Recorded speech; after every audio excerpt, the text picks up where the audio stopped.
Hi all, welcome to mint.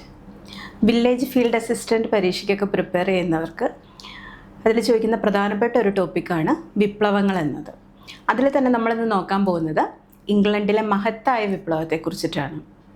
അപ്പോൾ ഇതിൽ ഇംഗ്ലണ്ടിലെ മഹത്തായ വിപ്ലവത്തെക്കുറിച്ച് പഠിക്കുമ്പോൾ അതിൻ്റെ ഒരു പശ്ചാത്തലമൊക്കെ നമ്മൾ നല്ല രീതിയിൽ മനസ്സിലാക്കി പഠിച്ചു പോവുകയാണെങ്കിൽ നമുക്ക് ആ ഭാഗത്ത് നിന്നുള്ള മാർക്ക് സ്കോർ ചെയ്യാൻ സാധിക്കും.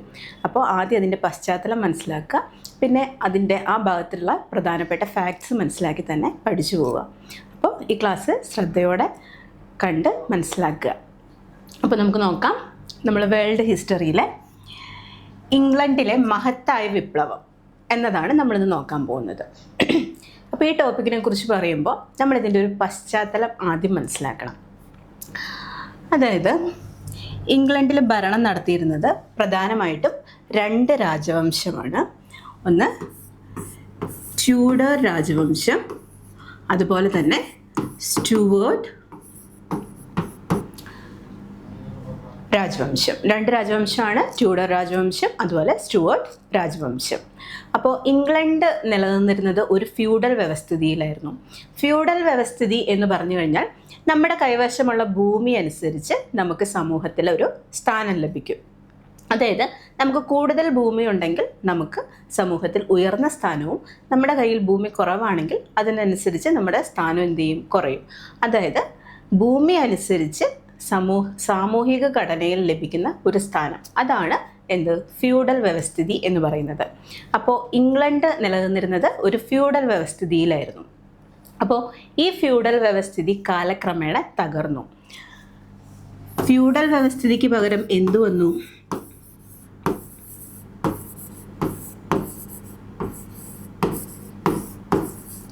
ഫ്യൂഡൽ വ്യവസ്ഥിതിക്ക് പകരമായിട്ട് മധ്യവർഗം ഉയർന്നു വന്നു. മധ്യവർഗം എന്ന് പറഞ്ഞു കഴിഞ്ഞാൽ വിദ്യാസമ്പന്നരുടെ ഒരു കൂട്ടമാണ് മധ്യവർഗം എന്ന് പറയുന്നത്.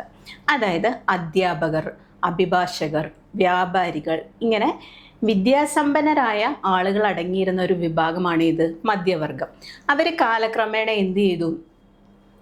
അവിടുത്തെ ഇംഗ്ലണ്ടിലെ വ്യാപാരമെല്ലാം നിയന്ത്രിക്കാൻ തുടങ്ങി. വ്യാപാരം, ഗതാഗതം ഒക്കെ നിയന്ത്രിച്ചു തുടങ്ങി. അങ്ങനെ ഫ്യൂഡൽ വ്യവസ്ഥിതി തകരുകയും മധ്യവർഗം ഇംഗ്ലണ്ടിൽ ഉയർന്നു വരികയും ചെയ്തു. അതുപോലെ ഇംഗ്ലണ്ട് നിലനിന്നിരുന്നത് പ്രധാനമായിട്ടും കത്തോലിക്ക മതവിഭാഗത്തിലുള്ള ആംഗ്ലിക്കൻ സഭയിലായിരുന്നു.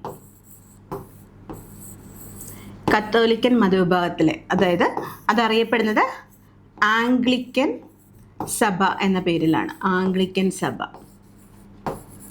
പിന്നീട് എന്ത് സംഭവിച്ചു? ഇംഗ്ലണ്ടിൽ മതപരിവർത്തനം സംഭവിക്കുകയും പകരം പ്യൂരിറ്റൻ സഭ ഉദയം കൊള്ളുകയും ചെയ്തു. പ്യൂരിറ്റൻ സഭ.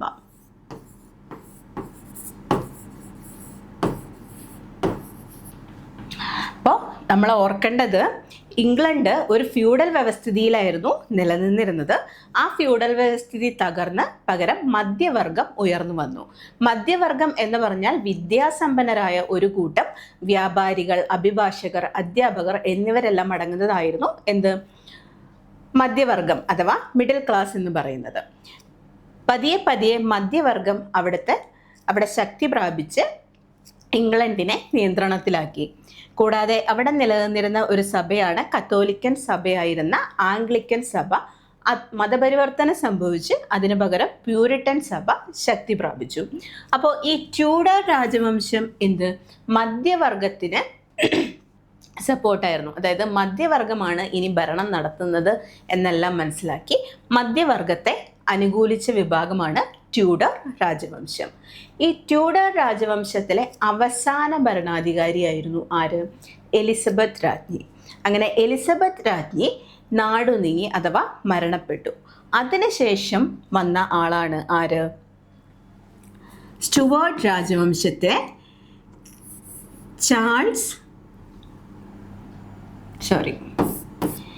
ജെയിംസ് ഒന്നാമൻ. ജെയിംസ് ഒന്നാമനാണ് എന്ത് വന്നത്? സ്റ്റുവേർട്ട് രാജവംശത്തിലെ ജെയിംസ് ഒന്നാമൻ ഭരണത്തിൽ വന്നു. അപ്പോൾ ഓർക്കുക, എന്ത്? രണ്ട് രാജവംശമായിരുന്നു. ട്യൂഡർ രാജവംശത്തിലെ എലിസബത്ത് രാജ്ഞി നാട് നീങ്ങിയതുമായി അനുബന്ധിച്ച് സ്റ്റുവേർട്ട് രാജവംശത്തിലെ ജെയിംസ് ഒന്നാമൻ പാർലമെൻറ്റ് സമ്മേളനത്തിൽ, അതായത് പാർലമെൻറ്റ് സമ്മേളിച്ച് അവരുടെ നിർദ്ദേശപ്രകാരം അധികാരത്തിൽ വന്നതാണ് ആര്? ജെയിംസ് ഒന്നാമൻ. അപ്പോൾ ഇതാണ് ഇംഗ്ലണ്ടിലെ മഹത്തായ വിപ്ലവത്തിൻ്റെ ഏകദേശം ഒരു പശ്ചാത്തലം. അപ്പോൾ ജെയിംസ് ഒന്നാമൻ ഭരണത്തിൽ വരികയും അപ്പോൾ പാർലമെൻറ്റ് വിചാരിച്ചു, പാർലമെൻറ്റ് സമ്മേളിച്ച് ഒക്കെ അധികാരത്തിൽ വന്ന ആളാണ് ജെയിംസ് ഒന്നാമൻ. അപ്പോൾ ജെയിംസ് ഒന്നാമൻ പാർലമെൻറ്റിന് അനുകൂലമായിട്ടായിരിക്കും ഭരണം നടത്തുന്നത് എന്ന് പാർലമെൻറ്റ് വിശ്വസിച്ചു. അപ്പോൾ ഇവിടെ എന്ത് സംഭവിച്ചു? ഒരു കോൺഫ്ലിക്റ്റ് ഉടലെടുത്തു. അതായത് രാജാവാണോ അധികാരി അതോ പാർലമെൻറ്റിനാണോ അധികാരം എന്ന ഒരു കോൺഫ്ലിക്റ്റ് വന്നു. ഇതാണ് പ്രധാനമായിട്ടും ഇംഗ്ലണ്ടിലെ മഹത്തായ വിപ്ലവത്തിൻ്റെ അടിസ്ഥാനം എന്ന് പറയുന്നത്. അപ്പോൾ ഇനി നമുക്ക് നോക്കാം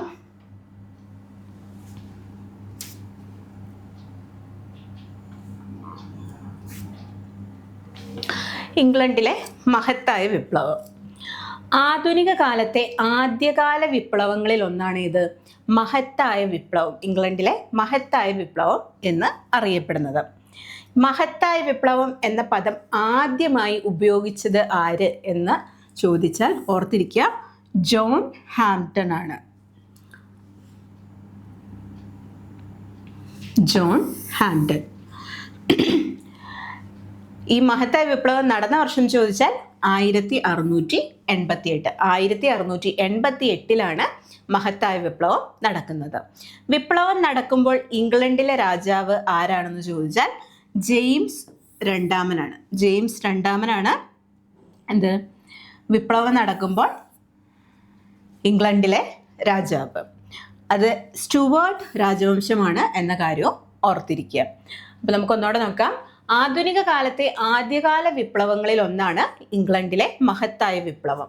മഹത്തായ വിപ്ലവം എന്ന പദം ആദ്യമായി ഉപയോഗിച്ച വ്യക്തി ആരാണെന്ന് ചോദിച്ചാൽ അത് ഹാംപ്ടൺ ആണ്.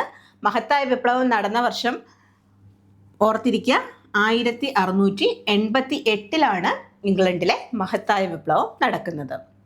വിപ്ലവം നടക്കുമ്പോൾ ഇംഗ്ലണ്ടിലെ രാജാവ് ആരാണെന്ന് ചോദിച്ചാൽ ജെയിംസ് രണ്ടാമനാണ്. സ്റ്റുവർട്ട് വംശം. അപ്പോൾ ഒരു കാര്യം ഇവിടെ ഓർത്തിരിക്കേണ്ടത്, നമ്മുടെ ഈ സ്റ്റുവർട്ട് രാജവംശത്തിൽ ഇത് ഭരണാധികാരികളുടെ ക്രമം ഓർത്തിരിക്കണം. ആദ്യം ആരാണ്? ജെയിംസ് ഒന്നാമനാണ്. പിന്നീട് വരുന്നത് ചാൾസ് ഒന്നാമനാണ്. പിന്നീട് വരുന്നത് ചാൾസ് രണ്ടാമനാണ്. അതുപോലെ തന്നെ നാലാമത് വരുന്നത് ജെയിംസ് രണ്ടാമനാണ്. അപ്പോൾ ഇവിടെ ഓർത്തിരിക്കേണ്ടത് ജെയിംസ് ഒന്നാമനിൽ തുടങ്ങി ജെയിംസ് രണ്ടാമനിലാണ് അവസാനിക്കുന്നത്? സ്റ്റുവർട്ട് വംശം അവസാനിക്കുന്നത്. അതുപോലെ തന്നെ അതിൻ്റെ നടുക്ക് വരുന്ന ആൾക്കാരാണ് ചാൾസ് ഒന്നാമനും ചാൾസ് രണ്ടാമനും എന്ന കാര്യം ഓർത്തിരിക്കുക. അപ്പോൾ വിപ്ലവം നടക്കുമ്പോൾ ഇംഗ്ലണ്ടിലെ രാജാവ് ആരാണ് എന്ന് ചോദിച്ചാൽ ആരാണ്? ജെയിംസ് രണ്ടാമനാണ്. അദ്ദേഹം സ്റ്റുവർട്ട് വംശത്തിലെ ഭരണാധികാരിയായിരുന്നു. ഇനി നമുക്ക് നോക്കാം ഇംഗ്ലണ്ടിലെ മഹത്തായ വിപ്ലവത്തിൻ്റെ മറ്റു പേരുകൾ എന്തെല്ലാമാണ് എന്നതാണ് ചോദ്യം. ഒന്ന്, രക്തരഹിത വിപ്ലവം അഥവാ ബ്ലഡ്ലെസ് റെവല്യൂഷൻ. രക്തരഹിത വിപ്ലവം അഥവാ ബ്ലഡ്ലെസ് റെവല്യൂഷൻ. രണ്ടാമത്തേതാണ് ഇംഗ്ലീഷ് സിവിൽ വാർ. മൂന്നാമത്തേത് മഹത്തായ വിപ്ലവം അഥവാ ഗ്ലോറിയസ് റെവല്യൂഷൻ. നാലാമത്തേതാണ് പ്യൂരിറ്റൻ വിപ്ലവം, പ്യൂരിറ്റൻ റെവല്യൂഷൻ. അടുത്തതാണ് കൊട്ടാരം വിപ്ലവം അഥവാ പാലസ് റെവല്യൂഷൻ. അടുത്തതാണ് 1688 വിപ്ലവം അഥവാ റെവല്യൂഷൻ ഓഫ് 1688. അപ്പോൾ ഇത്രയും പേരുകൾ നമ്മുടെ മൈൻഡിലുണ്ടായിരിക്കണം. ഇതെല്ലാം പ്രധാനപ്പെട്ടതാണ്. ഇംഗ്ലണ്ടിലെ മഹത്തായ വിപ്ലവത്തിൻ്റെ മറ്റു പേരുകളാണ്. അപ്പോൾ ഇത് എന്തുകൊണ്ടാണ് ഇങ്ങനെ പറയുന്നത് എന്ന് പറഞ്ഞാൽ നമുക്ക് വരും വഴി പറയാം. അപ്പോൾ ഓർക്കുക, രക്തരഹിത വിപ്ലവം അഥവാ ബ്ലഡ്ലെസ് റെവല്യൂഷൻ, ഇംഗ്ലീഷ് സിവിൽ വാർ, മഹത്തായ വിപ്ലവം അഥവാ ഗ്ലോറിയസ് റെവല്യൂഷൻ, പ്യൂരിറ്റൻ വിപ്ലവം അഥവാ പ്യൂരിറ്റൻ റെവല്യൂഷൻ, കൊട്ടാരം വിപ്ലവം അഥവാ പാലസ് റെവല്യൂഷൻ, 1688 വിപ്ലവം അഥവാ റെവല്യൂഷൻ ഓഫ് 1688.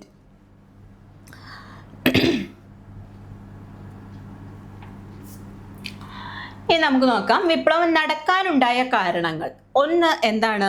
രാജാവിൻ്റെ ദൈവിക അവകാശവാദങ്ങൾ. നമ്മൾ പറഞ്ഞു ട്യൂഡർ രാജവംശം അവസാനിച്ച് സ്റ്റുവേർട്ട് രാജവംശം അധികാരത്തിൽ വന്നു.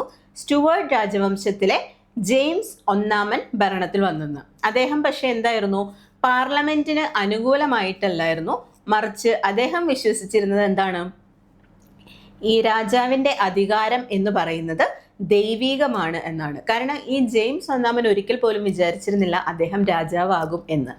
പക്ഷേ അദ്ദേഹത്തിനെ പാർലമെന്റ് തെരഞ്ഞെടുത്തു രാജാവായിട്ട്. അപ്പോൾ അദ്ദേഹം വിശ്വസിച്ചത് എന്താണ്, ഈ രാജാവിൻ്റെ അധികാരം എന്ന് പറയുന്നത് ദൈവികമാണ് എന്നാണ് അദ്ദേഹം വിശ്വസിച്ചത്. അപ്പോൾ രാജാവിൻ്റെ ദൈവിക അവകാശവാദങ്ങൾ എന്നതാണ് വിപ്ലവം നടക്കാനുണ്ടായ ഒരു കാരണം. രണ്ടാമത്തതാണ് മധ്യവർഗത്തിന്റെ ഉയർച്ച. നമ്മൾ പറഞ്ഞു ഇംഗ്ലണ്ടിൽ നിലനിന്നിരുന്നത് ഒരു ഫ്യൂഡൽ വ്യവസ്ഥിതിയാണ്. ആ ഫ്യൂഡൽ വ്യവസ്ഥിതി തകരുകയും അതിന് പകരമായിട്ട് മധ്യവർഗം ഉയർന്നു വരികയും ചെയ്തു. മധ്യവർഗം എന്ന് പറയുന്നത് ഒരു വിദ്യാസമ്പന്നരുടെ കൂട്ടമായിരുന്നു. അപ്പോൾ മധ്യവർഗം അവിടെ ശക്തി പ്രാപിച്ചു. അങ്ങനെ മധ്യവർഗത്തിന്റെ ഉയർച്ചയും വിപ്ലവം നടക്കാനുണ്ടായ ഒരു പ്രധാന കാരണമാണ്. മൂന്നാമത്തെ കാരണമാണ് പരമ്പരാഗത ഘടനകളുടെ തകർച്ച. പരമ്പരാഗത ഘടനകളുടെ തകർച്ച എന്ന് നമ്മൾ പറഞ്ഞു, ഫ്യൂഡൽ വ്യവസ്ഥിതി തകർന്നു. അതുപോലെ തന്നെ അവിടെ നിലനിന്നിരുന്ന ആംഗ്ലിക്കൻ സഭ തകർന്ന് പകരം പ്യൂരിറ്റൻ സഭ ഉയർന്നു വന്നു. അതൊക്കെ എന്തിനു കാരണമായി, വിപ്ലവം നടക്കാനുണ്ടായ പ്രധാന കാരണങ്ങളിൽ ഒന്നാണ്. അതുപോലെ ഒന്നാണ് ജ്ഞാനോദയത്തിന്റെ സ്വാധീനം. അതായത് പ്രധാനപ്പെട്ട ചിന്തകന്മാരും എഴുത്തുകാരുടെയും എല്ലാം ആശയങ്ങളും എന്തിന് ശക്തി കൂട്ടി, വിപ്ലവങ്ങൾക്ക് കാരണമായി. അപ്പോൾ ഓർത്തിരിക്കുക, രാജാവിൻ്റെ ദൈവിക അവകാശവാദങ്ങൾ, അതുപോലെ തന്നെ മധ്യവർഗത്തിന്റെ ഉയർച്ച, പരമ്പരാഗത ഘടനകളുടെ തകർച്ച, ജ്ഞാനോദയത്തിന്റെ സ്വാധീനം എന്നീ കാരണങ്ങളാണ് വിപ്ലവങ്ങൾ നടക്കാനുണ്ടായ പ്രധാന കാരണങ്ങൾ എന്ന കാര്യം ഓർക്കുക. ഇനി നമുക്ക് ഓരോ ഭരണാധികാരികളെ കുറിച്ച് നോക്കാം. ആദ്യത്തെ ആളുടെ പേര് നമ്മൾ പറഞ്ഞു ജെയിംസ് ഒന്നാമൻ. ജെയിംസ് ഒന്നാമൻ അദ്ദേഹം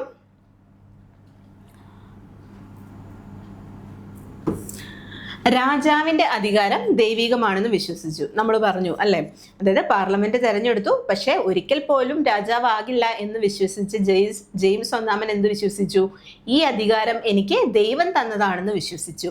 അപ്പോൾ അതാണ് ഇവിടെ പറയുന്നത്, രാജാവിൻ്റെ അധികാരം ദൈവികമാണ് എന്ന് വിശ്വസിച്ചു അദ്ദേഹം.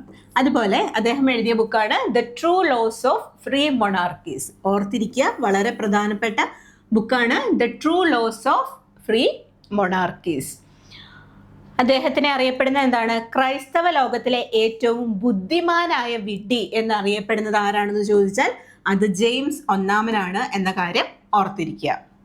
അപ്പോൾ ഓർക്കുക, രാജാവിൻ്റെ അധികാരം ദൈവികമാണെന്ന് വിശ്വസിച്ചത് ജെയിംസ് ഒന്നാമനാണ്. അദ്ദേഹത്തിന്റെ പ്രധാനപ്പെട്ട ബുക്കാണ് the true laws of free monarchies എന്നത്. ക്രൈസ്തവ ലോകത്തിലെ ഏറ്റവും ബുദ്ധിമാനായ വിഡ്ഢി എന്നറിയപ്പെടുന്നതും ആരാണ്, ജെയിംസ് ഒന്നാമനാണ്. അടുത്ത ഭരണാധികാരിയാണ് ചാൾസ് ഒന്നാമൻ. ചാൾസ് ഒന്നാമനും എന്ത് തന്നെയാണ് വിശ്വസിച്ചത്, രാജാവിൻ്റെ അധികാരം ദൈവിക ശക്തിയാണ് എന്ന് വിശ്വസിച്ചു. രാജാവിൻ്റെ ദൈവിക ശക്തിയിൽ അദ്ദേഹവും വിശ്വസിച്ചിരുന്നു. അതുപോലെ പ്യൂരിറ്റൻ സഭയുമായുള്ള പ്രശ്നങ്ങൾ വഷളായി. നമ്മൾ പറഞ്ഞു ആംഗ്ലിക്കൻ സഭയ്ക്ക് പകരം വന്നതാണ് എന്ത്, പ്യൂരിറ്റൻ സഭ. ആ പ്യൂരിറ്റൻ സഭയുമായിട്ടുള്ള പ്രശ്നങ്ങൾ എന്തായി, ചാൾസ് ഒന്നാമൻ്റെ കാലഘട്ടത്തിൽ വഷളായി എന്നാണ് ഇവിടെ പറയുന്നത്. അപ്പോൾ ഓർക്കുക, പ്യൂരിറ്റൻ സഭയുമായിട്ടുള്ള തർക്കങ്ങൾ ചാൾസ് ഒന്നാമൻ്റെ കാലഘട്ടത്തിൽ ശക്തമാവുകയും പ്രശ്നങ്ങൾ വഷളാവുകയും ചെയ്തു. അടുത്തതാണ് അന്യായമായ നികുതികൾ ഏർപ്പെടുത്തി. ചാൾസ് ഒന്നാമൻ എന്ത് ചെയ്തു, അന്യായമായ നികുതികൾ ഏർപ്പെടുത്തി. അങ്ങനെ പാർലമെന്റിന്റെ അധികാരമില്ലാതെ എന്ത് ചെയ്യാൻ സാധിക്കില്ല, അല്ലെങ്കിൽ നിർദ്ദേശമില്ലാതെ അങ്ങനെ നികുതികൾ ഏർപ്പെടുത്താൻ സാധിക്കില്ല. പക്ഷെ ഇദ്ദേഹം അന്യായമായിട്ട് നികുതികൾ ഏർപ്പെടുത്താൻ തുടങ്ങി. അത് എന്തിലേക്ക് വഴിതെളിച്ചു, വിപ്ലവത്തിന് കാരണമായി.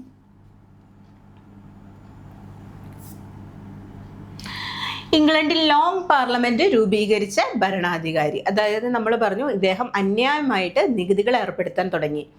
നികുതികൾ ഏർപ്പെടുത്തുന്നതിന് അനുസരിച്ച് അവിടെ എന്ത് സംഭവിച്ചു, സാമ്പത്തികമായിട്ട് ഒരു പ്രതിസന്ധി രൂപപ്പെട്ടു. അങ്ങനെ സാമ്പത്തിക പ്രതിസന്ധി ഉണ്ടാകുമ്പോഴാണ് എന്ത് ചെയ്യുന്നത്, പണത്തിന് ആവശ്യം വരുമ്പോൾ എന്ത് ചെയ്യുന്നു, പാർലമെന്റ് വിളിച്ചുകൂട്ടും. അങ്ങനെ അദ്ദേഹം എന്ത് ചെയ്തു, ഇംഗ്ലണ്ടിൽ ലോങ് പാർലമെന്റ് വിളിച്ചുകൂട്ടി. ഇംഗ്ലണ്ടിൽ ലോങ് പാർലമെന്റ് രൂപീകരിച്ച ഭരണാധികാരി, അതായത് നീണ്ട ദിവസങ്ങൾ നീണ്ടു നിൽക്കുന്ന പാർലമെന്റ് സമ്മേളനമാണ് എന്ത്? ലോങ് പാർലമെന്റ് എന്ന് അറിയപ്പെടുന്നത്. അപ്പോൾ ഇംഗ്ലണ്ടിൽ ലോങ് പാർലമെന്റ് രൂപീകരിച്ച ഭരണാധികാരി ആരാണ് എന്ന് ചോദിച്ചാൽ അത് ചാൾസ് ഒന്നാമനാണ്.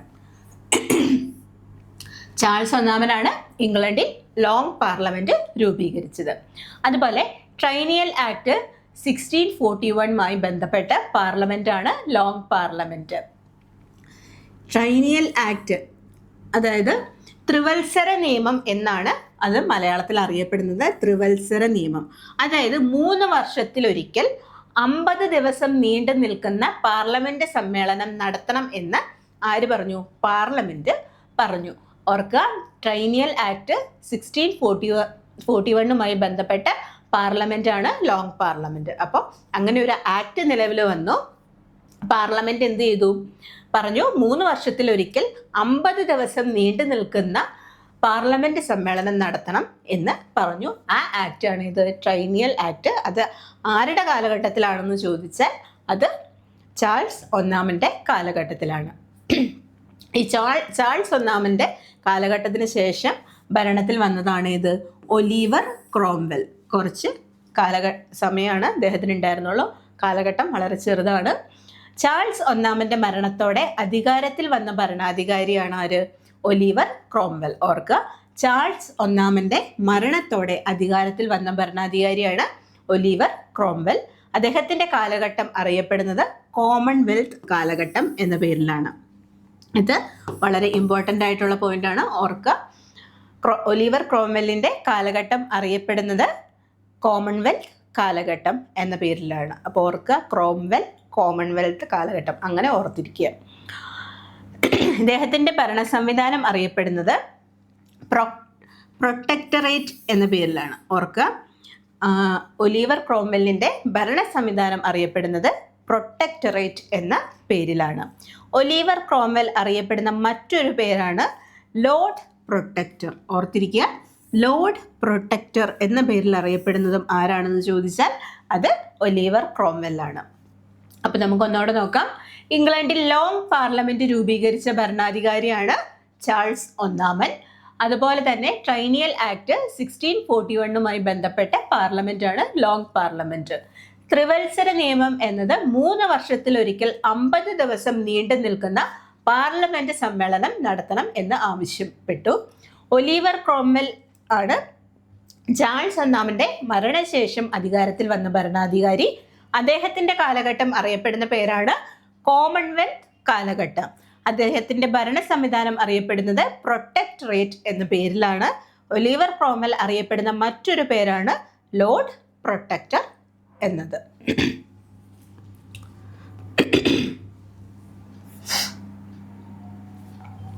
അടുത്തതാണ് ചാൾസ് സെക്കൻഡ് അല്ലെങ്കിൽ ചാൾസ് രണ്ടാമൻ. ചാൾസ് ഒന്നാമൻ കഴിഞ്ഞ് അദ്ദേഹത്തിന്റെ മരണശേഷം ഒലിവർ ക്രോംവെൽ വന്നു. അദ്ദേഹത്തിന് ശേഷം വന്നതാണ് ചാൾസ് രണ്ടാമൻ. രാഷ്ട്രീയ സ്വാതന്ത്ര്യം അനുവദിച്ചിരുന്നു. ഇദ്ദേഹത്തിന്റെ ഒരു പ്രത്യേകത, ഇദ്ദേഹം എന്ത് ചെയ്തിരുന്നു? ഒരു രാഷ്ട്രീയ സ്വാതന്ത്ര്യം അനുവദിച്ചിരുന്ന ഭരണാധികാരിയായിരുന്നു. അതുപോലെ ഗ്രീൻ റിബൺ ക്ലബ്ബ് എന്ന് പറഞ്ഞു കഴിഞ്ഞാൽ കോഫി ഷോപ്പുകളിലും അതുപോലെ മദ്യശാലകളിലൊക്കെ എന്ത് ചെയ്യാമായിരുന്നു? രാഷ്ട്രീയം ചർച്ച ചെയ്യാൻ സാധിക്കുന്ന ഒരു ക്ലബ്ബ്. അതായിരുന്നു എന്ത്? ഗ്രീൻ റിബൺ ക്ലബ്ബ് എന്ന് പറയുന്നത്. അപ്പോൾ ചാൾസ് രണ്ടാമന്റെ കാലഘട്ടത്തിലാണ് ഏത്? ഗ്രീൻ റിബൺ ക്ലബ്ബ് എന്ന കാര്യം ഓർത്തിരിക്കുക. ചാൾസ് രണ്ടാമന്റെ ഭരണകാലത്ത് ഇംഗ്ലണ്ടിൽ രൂപം കൊണ്ട രാഷ്ട്രീയ കക്ഷികളാണ് വിഗ് ആൻഡ് ടോറി. പാർലമെന്റിലെ 2 രാഷ്ട്രീയ കക്ഷികൾ രൂപം കൊണ്ടു. അതാരുടെ കാലത്താണ്? ചാൾസ് രണ്ടാമന്റെ ഭരണകാലത്താണ്. ആ രാഷ്ട്രീയ കക്ഷികളുടെ പേരാണ് വിഗ്, അതുപോലെ തന്നെ ടോറി എന്നതും ഓർക്കുക. അതുപോലെ ഹേബിയസ് കോർപ്പസ് നിയമം 1679 പാസ്സാക്കിയത് ഇദ്ദേഹത്തിന്റെ കാലഘട്ടത്തിലാണ്. അത് വളരെ ഇമ്പോർട്ടൻ്റ് ആയിട്ടുള്ള പോയിന്റ് ആണ്, ഓർത്തിരിക്കുക. ഹേബിയസ് കോർപ്പസ് നിയമം 1679 പാസ്സാക്കിയത് ചാൾസ് രണ്ടാമന്റെ ഭരണകാലഘട്ടത്തിലാണ്. അതിനാൽ തന്നെ അദ്ദേഹത്തിന്റെ പാർലമെന്റ് അറിയപ്പെടുന്നത് ഹേബിയസ് കോർപ്പസ് പാർലമെന്റ് എന്ന് അറിയപ്പെടുന്നു. എന്താണ്? ഹേബിയസ് കോർപ്പസ് പാർലമെന്റ് എന്ന് അറിയപ്പെടുന്നു. അപ്പൊ നമുക്ക് നോക്കാം. ചാൾസ് രണ്ടാമൻ രാഷ്ട്രീയ സ്വാതന്ത്ര്യം അദ്ദേഹം അനുവദിച്ചിരുന്നു. അതുപോലെ തന്നെ കോഫി ഷോപ്പുകളിലും മദ്യശാലകളിലും രാഷ്ട്രീയം ചർച്ച ചെയ്യുന്നതിനായിട്ട് ക്ലബ്ബുകൾ രൂപീകരിച്ചു. ആ ക്ലബ്ബുകൾ അറിയപ്പെടുന്ന പേരാണ് എന്ത്? ഗ്രീൻ റിബൺ ക്ലബ്ബ് എന്ന പേരിൽ അറിയപ്പെട്ടു. ചാൾസ് രണ്ടാമന്റെ ഭരണകാലത്ത് ഇംഗ്ലണ്ടിൽ രൂപം കൊണ്ട രാഷ്ട്രീയ കക്ഷികളാണ് വിക് ആൻഡ് ടോറി. അതുപോലെ തന്നെ ഹേബിയസ് കോർപ്പസ് നിയമം 1679 പാസ്സാക്കിയതും ഇദ്ദേഹത്തിന്റെ ഭരണകാലഘട്ടത്തിലാണ്. അതിനാൽ തന്നെ ഹേബിയസ് കോർപ്പസ് പാർലമെന്റ് എന്നാണ് അദ്ദേഹത്തിന്റെ പാർലമെന്റ് അറിയപ്പെട്ടിരുന്നത്.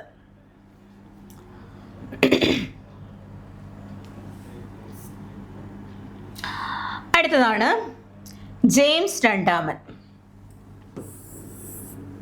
ജെയിംസ് രണ്ടാമൻ പാർലമെന്റുമായി ഇദ്ദേഹത്തിന് എന്തുണ്ടായിരുന്നു? തർക്കങ്ങൾ ഉണ്ടായിരുന്നു. ഫ്രാൻസിലേക്ക് നാട് കടത്തി. അദ്ദേഹത്തിനോട് എന്ത് ചെയ്തു? പാർലമെന്റ് ഇദ്ദേഹം ഭരണത്തിൽ വന്നപ്പോൾ തന്നെ പറഞ്ഞു, എന്ത്? ഭരണം നടത്താൻ സാധിക്കില്ല. എന്ത്? പാർലമെന്റിന് അനുകൂലമായിട്ട് ആരും നിൽക്കില്ല? ജെയിംസ് രണ്ടാമൻ നിൽക്കില്ല. അദ്ദേഹവും മുൻ ഭരണാധികാരികളെ പോലെ മറ്റ് ആംഗ്ലിക്കൻ സഭയ്ക്ക് അനുകൂലമായിട്ടാണ് ഭരണം നടത്തിയിരുന്നത്. അപ്പോൾ അദ്ദേഹം പറഞ്ഞു, അതായത് രാജാവിനാണ് കൂടുതൽ പ്രിവിലേജസ് എന്നാണ് ഇദ്ദേഹവും വിശ്വസിച്ചിരുന്നത്. അപ്പോൾ ഇദ്ദേഹം അവർക്ക് അനുകൂലമായിട്ട് ഭരണം നടത്തി. അതിനാൽ തന്നെ പാർലമെന്റ് പറഞ്ഞു, എന്ത്? ഭരണം നടത്താൻ സാധിക്കില്ല എന്ന് പറഞ്ഞു. അദ്ദേഹം അതുപോലെ തന്നെ കേട്ടു. അദ്ദേഹത്തിനെ എന്ത് ചെയ്തു? ഫ്രാൻസിലേക്ക് നാട് കടത്തുകയാണ് ഉണ്ടായത്. അപ്പോൾ ജെയിംസ് രണ്ടാമനെ എന്ത് ചെയ്തു? ഫ്രാൻസിലേക്ക് നാട് കടത്തി. 1688 അധികാരം കൈമാറുന്നു. അപ്പോൾ പാർലമെന്റ് എന്ത് പറയുന്നു? ഇനി ഭരിക്കാൻ സാധിക്കില്ലെന്നും അദ്ദേഹത്തിനോട് ഫ്രാൻസിലേക്ക് പോയിക്കോളാനും പറഞ്ഞു. അതുപോലെ തന്നെ എന്ത് ചെയ്തു? പാർലമെന്റ് അവർക്ക് അനുകൂലമായിട്ട് ഒരാളെ നിയമിക്കുന്നതിന് പകരം ഈ ജെയിംസ് രണ്ടാമന്റെ മകളോട് അവരുടെ ഭർത്താവിനോടും അധികാരത്തിൽ വരാൻ ആവശ്യപ്പെട്ടു. അങ്ങനെ 1688 അധികാരം കൈമാറുന്നു. ആർക്ക്? മേരി സെക്കൻഡിനും വില്യം തേർഡിനും എന്ത് ചെയ്തു? അധികാരം കൈമാറി. അങ്ങനെ മേരി സെക്കൻഡും വില്യം തേർഡും അധികാരത്തിൽ വന്നു. ഇംഗ്ലണ്ടിൽ പാർലമെന്റിന്റെ അധികാരങ്ങൾ വർദ്ധിപ്പിച്ച അവകാശ പ്രഖ്യാപനം അറിയപ്പെടുന്നതാണ് എന്ത്? ബിൽ ഓഫ് റൈറ്റ്സ് എന്ന പേരിൽ. എന്താണ്? ഇംഗ്ലണ്ടിൽ പാർലമെന്റിന്റെ അധികാരങ്ങൾ വർദ്ധിപ്പിച്ച അവകാശ പ്രഖ്യാപനം അറിയപ്പെടുന്നതാണ് എന്ത്? ബിൽ ഓഫ് റൈറ്റ്സ് എന്നത്. ഈ ബിൽ ഓഫ് റൈറ്റ്സിൽ ഒപ്പുവെച്ചത് ആരൊക്കെയാണ് എന്ന് ചോദിച്ചാൽ ആരൊക്കെയാണ്? മേരി സെക്കൻഡ്, അതുപോലെ തന്നെ അവരുടെ ഭർത്താവായ വില്യം തേർഡുമാണ് എന്ത്? ബിൽ ഓഫ് റൈറ്റ്സിൽ ഒപ്പുവെച്ചത് എന്ന കാര്യം ഓർത്തിരിക്കുക. അതുപോലെ ഇംഗ്ലണ്ടിൽ ബിൽ ഓഫ് റൈറ്റ്സ് നിലവിൽ വന്ന വർഷം ചോദിച്ചാൽ ഓർത്തിരിക്കുക 1689. ഇത് വളരെ ഇമ്പോർട്ടൻ്റ് ആണ്. അപ്പോൾ ഓർക്കുക, ജെയിംസ് രണ്ടാമൻ പാർലമെന്റുമായി എന്ത് ചെയ്തു? തർക്കങ്ങളിൽ ഏർപ്പെട്ടു. അദ്ദേഹത്തിനെ ഫ്രാൻസിലേക്ക് നാട് കടത്തി. പകരം 1688 അധികാരം കൈമാറുന്നു. ആർക്ക്? മേരി സെക്കൻഡിനും അതുപോലെ തന്നെ അവരുടെ ഭർത്താവായ വില്യം തേർഡിനും. അങ്ങനെ മേരി സെക്കൻഡും വില്യം തേർഡും അധികാരത്തിൽ വന്നു. ഇംഗ്ലണ്ടിൽ പാർലമെന്റിന്റെ അധികാരങ്ങൾ വർദ്ധിപ്പിച്ച അവകാശ പ്രഖ്യാപനം അറിയപ്പെടുന്നത് ബിൽ ഓഫ് റൈറ്റ്സ് എന്ന പേരിലാണ്. ഈ ബിൽ ഓഫ് റൈറ്റ്സ് നിലവിൽ വന്ന വർഷം 1689 ബിൽ ഓഫ് റൈറ്റ്സിൽ ഒപ്പുവെച്ചത് ആരെല്ലാം എന്ന് ചോദിച്ചാൽ ഓർത്തിരിക്കുക, മേരി സെക്കൻഡും അവരുടെ ഭർത്താവായ വില്യം തേർഡുമാണ് എന്ത്? ബിൽ ഓഫ് റൈറ്റ്സിൽ ഒപ്പുവെച്ചത്. അപ്പോൾ ഈ അധികാര കൈമാറ്റവും എന്താണെന്ന് നമുക്ക് പറയാം? ഇംഗ്ലണ്ടിലെ വിപ്ലവം എന്ന് പറയാം. അതായത് ചാൾസ് രണ്ടാമനെ നാട് കടത്തി ജെയിംസ് രണ്ടാമനെ നാട് കടത്തി. പകരം മേരി സെക്കൻഡും അവരുടെ ഭർത്താവായ വില്യം തേർഡും അധികാരത്തിൽ വന്ന ആ സംഭവം നമുക്ക് എന്ത് പറയാം? ഇംഗ്ലണ്ടിലെ മഹത്തായ വിപ്ലവം ആണ് എന്ന് പറയാം. അപ്പോൾ ഇംഗ്ലണ്ടിലെ മഹത്തായ വിപ്ലവത്തിൻ്റെ പേരുകൾ നമ്മൾ ആദ്യം പറഞ്ഞിരുന്നു അല്ലേ? ഏതൊക്കെയാണ്? രക്തരഹിത വിപ്ലവം. ഈ വിപ്ലവത്തിൻ്റെ ഒരു പ്രത്യേകത എന്താണ്? ഇവിടെ ആരുടെയും രക്തം ചിന്താത്ത ഒരു വിപ്ലവമാണ് നടന്നത്. അല്ലാതെ രക്തച്ചൊരിച്ചിലുകളൊന്നും ഉണ്ടായിട്ടില്ല. കാരണം അവർ സമാധാനപരമായിട്ട് എന്ത് ചെയ്തു? ജെയിംസ് രണ്ടാമനോട് ഫ്രാൻസിലേക്ക് പോകാൻ പറഞ്ഞു. അദ്ദേഹം എന്ത് ചെയ്തു? ഫ്രാൻസിലേക്ക് പോയി. പകരം അധികാരം കൈമാറി അല്ലേ? അതുകൊണ്ട് തന്നെ ഇത് അറിയപ്പെടുന്നത് എന്താണ്? രക്തരഹിത വിപ്ലവം എന്ന് അറിയപ്പെടുന്നു. Bloodless revolution. ഈ വിപ്ലവത്തിൽ ആരുടെയും രക്തം ചൊരിച്ചിൽ ഉണ്ടായിട്ടില്ല. അതുപോലെ തന്നെ ഇത് ഇംഗ്ലീഷ് സിവിൽ വാർ എന്നും അറിയപ്പെടുന്നു. മഹത്തായ വിപ്ലവം എന്നറിയപ്പെടാൻ കാരണം എന്താണ്? ഇത് ആശയപരമായിട്ടാണ് കാര്യങ്ങൾ നടന്നത്, അല്ലേ? ഫ്രാൻസിലേക്ക് പോകാൻ പറഞ്ഞു, അദ്ദേഹം അതനുസരിച്ചു. അധികാരം കൈമാറാൻ പറഞ്ഞു, അതും അദ്ദേഹം അനുസരിച്ചു. അതിനാൽ തന്നെ അതിന് എന്ത് പറയാം? മഹത്തായ വിപ്ലവം എന്ന് പറയാം. യുദ്ധങ്ങൾ ഉണ്ടായിട്ടില്ല. അടുത്തതാണ് പ്യൂരിറ്റൻ വിപ്ലവം. അതായത് രാജാവിനെ എതിർത്ത് നിന്നതാരാണ്? പ്യൂരിറ്റൻ വിഭാഗമാണ്. അതിനാൽ തന്നെ ഇത് പ്യൂരിറ്റൻ വിപ്ലവം എന്ന പേരിലും അറിയപ്പെടുന്നു. അതുപോലെ മൈതാനങ്ങളിലൊന്നും ആയിരുന്നില്ല ഈ വിപ്ലവം നടന്നത്, അല്ലേ? കൊട്ടാരത്തിൽ വെച്ച് തന്നെ സമാധാനപരമായിട്ടുള്ള ചർച്ചകളിലൂടെയാണ് ഈ വിപ്ലവം മുന്നേറിയത്. അതിനാൽ തന്നെ ഇത് കൊട്ടാരം വിപ്ലവം അഥവാ പാലസ് റെവല്യൂഷൻ എന്ന പേരിലും അറിയപ്പെടുന്നു. അതുപോലെ തന്നെ 1688 ഈ സംഭവ വികാസങ്ങൾ ഉണ്ടായത്. അതിനാൽ തന്നെ ഇത് 1688 വിപ്ലവം അഥവാ റെവല്യൂഷൻ ഓഫ് 1688 എന്നും അറിയപ്പെടുന്നു. അപ്പോൾ ഇതൊക്കെയാണ് ഇംഗ്ലണ്ടിലെ മഹത്തായ വിപ്ലവത്തിൻ്റെ പ്രധാനപ്പെട്ട കാര്യങ്ങൾ. അപ്പോൾ ഈ പേരുകൾ വരാനുള്ള കാരണവും അതാണ് എന്ന കാര്യം ഓർത്തിരിക്കുക. അപ്പോൾ ഈ ഇംഗ്ലണ്ടിലെ മഹത്തായ വിപ്ലവം ആദ്യം അതിൻ്റെ പശ്ചാത്തലം മനസ്സിലാക്കുക, ഭരണാധികാരികളുടെ ഓർഡർ മനസ്സിലാക്കുക, അതിനുശേഷം അതിലെ പ്രധാനപ്പെട്ട ഫാക്ട്സ് നമ്മൾ പഠിച്ചെടുക്കുക എന്നുള്ളതാണ്. അപ്പോൾ ജെയിംസ് ഒന്നാമൻ, ചാൾസ് ഒന്നാമൻ, അതിൻ്റെ ഇടയ്ക്ക് ഒലിവർ ക്രോംവെൽ, പിന്നെ ചാൾസ് രണ്ടാമൻ, ജെയിംസ് രണ്ടാമൻ. ആ ക്രമം നിങ്ങൾ ഓർത്തിരിക്കുക. അതിലെ പ്രധാനപ്പെട്ട പോയിന്റ്സും ഓർത്തിരിക്കുക. ഈ പശ്ചാത്തലം ഏകദേശം മനസ്സിലാക്കി തന്നെ പഠിക്കുക. അങ്ങനെ പഠിച്ചു കഴിഞ്ഞാൽ നമുക്ക് ഈ ഏരിയയിൽ നിന്നുള്ള മാർക്ക് സ്കോർ ചെയ്യാൻ സാധിക്കും. അപ്പോൾ നല്ല രീതിയിൽ ഈ ക്ലാസ് കണ്ട് മനസ്സിലാക്കി നോട്ട്സൊക്കെ എഴുതി പഠിക്കുക. അപ്പോൾ ഈ ക്ലാസ് യൂസ്ഫുള്ളായി എന്ന് വിശ്വസിക്കുന്നു. അതുപോലെ തന്നെ കേരള PSC ഒക്കെ നോക്കുന്ന ആളുകൾക്ക് പരീക്ഷയ്ക്കൊക്കെ വേണ്ടിയിട്ട് പുതിയ നോട്ടിഫിക്കേഷൻസും എക്സാമിനൊക്കെ പ്രിപ്പയർ ചെയ്യുന്നവർക്ക് നല്ലൊരു പ്ലാറ്റ്ഫോമാണ്, അല്ലെങ്കിൽ മികച്ചൊരു പ്ലാറ്റ്ഫോമാണ് ഇത് മിൻറ്റ് എന്നത്. അപ്പോൾ ഈ QR കോഡ് സ്കാൻ ചെയ്താൽ നിങ്ങൾക്ക് ആപ്പ് ഡൗൺലോഡ് ചെയ്യാൻ സാധിക്കും. ഈ ആപ്പിൽ എന്തൊക്കെ അവൈലബിൾ ആണെന്ന് ചോദിച്ചാൽ ലൈവ് ഇൻട്രാക്റ്റീവ് സെഷൻസ്, അതുപോലെ എക്സ്പീരിയൻസ്ഡ് ഫാക്കൽറ്റീസ്, ടെസ്റ്റ് സീരീസ്, എങ്ങനെ മന്ത്ലി വീക്ക്ലി ഒക്കെ ടെസ്റ്റ് സീരീസ്, ഇതെല്ലാം അവൈലബിൾ ആണ്. ഈ ബുക്സ്, മെൻറ്റർഷിപ്പ് എല്ലാം അവൈലബിൾ ആണ്. അപ്പോൾ ആപ്പ് ഡൗൺലോഡ് ചെയ്യുക, ചാനൽ സബ്സ്ക്രൈബ് ചെയ്യുക. അപ്പോൾ വീണ്ടും മറ്റൊരു ക്ലാസ്സുമായി കാണാം. Thank you.